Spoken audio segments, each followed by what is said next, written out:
last week on Legally Kidnapped. Good evening. 3 top stories dominating the news feeds this week. The first being an 8-year-old from Ohio being removed from his parents because he weighed 218 pounds, thus sparking a nationwide debate over the ethics of snatching obese kids from loving and caring parents. The mother is rightfully pissed and wants her kid returned to her pronto. Her neighbors are totally supportive of her. And Canadian parents be warned that if you have an obese child, the child protective industry up there can snatch your kid too. The second story dominating the headlines this week is the new sudden wave of concern over the child protective industry's very old practice of over-medicating foster kids with antipsychotic drugs. One reason for this sudden burst of awareness is a report that came out in the Journal of Pediatrics. The second reason is thanks to a 2020 news special starring Diane Sawyer, which Uncle Wexler says was more like a collection of fairy tales with heroic foster parents and kind and caring caseworkers playing the knights in shining armor. The Obama administration is suddenly concerned about this little child drugging dilemma, which you, the taxpayer, is paying for, except apparently in Utah, where experts falsely claim to have protections for kids against such unethical practices. Thirdly, this week, the Jerry Sandusky Penn State scandal fades off into the background after sparking a wave of legislative proposals regarding mandated reporter laws. Although an analysis of these new laws says that such harsh mandatory reporting laws could actually harm children more than help, a new kid comes forward with accusations of abuse in a lawsuit against the Sandusky Foundation,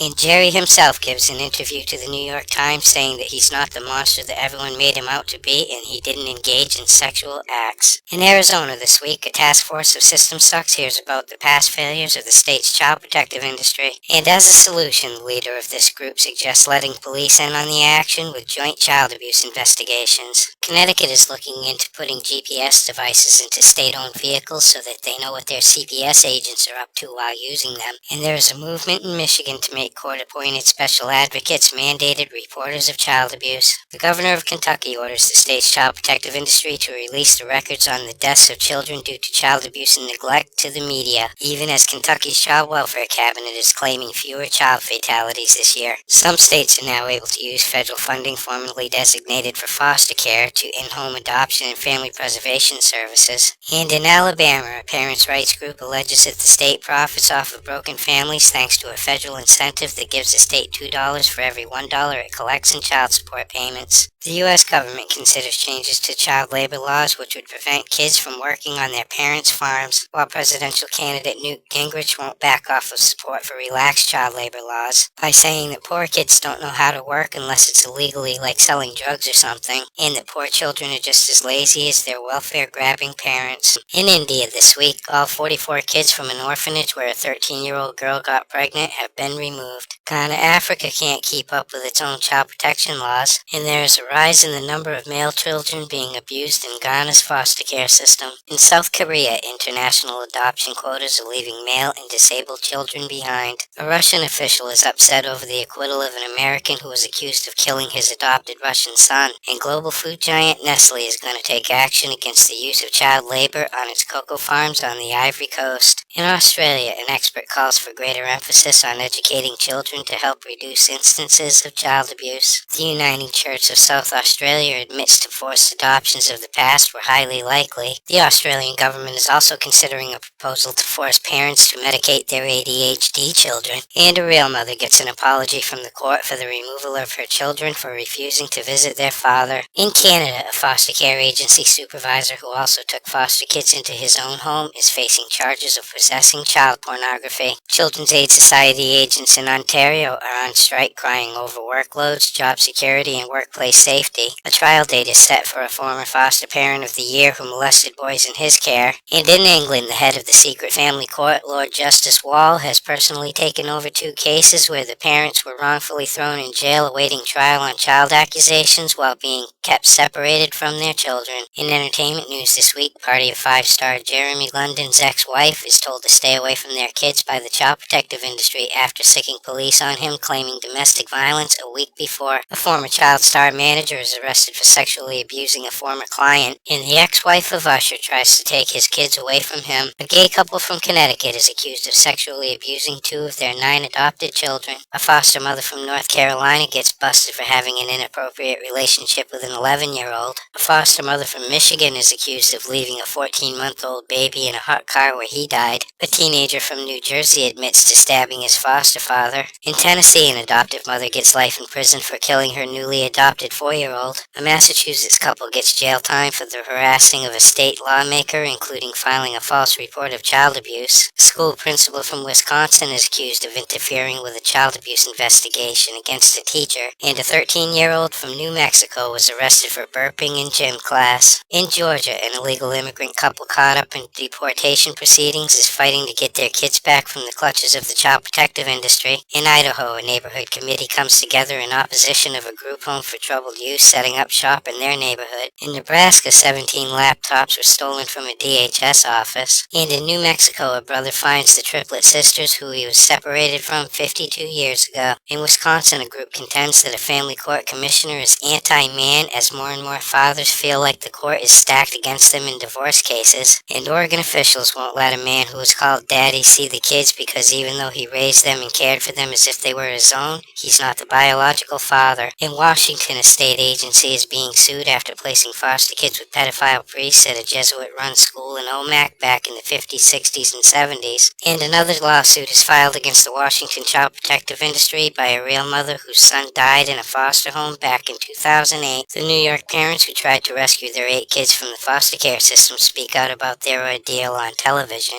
And finally, tonight, a New York child abuse center director quits after getting caught having an inappropriate relationship with an employee. For these stories and all the latest dirt on the child protective industry, visit www.legallykidnapped.com. And until next week, this is Baby LK. Over and out.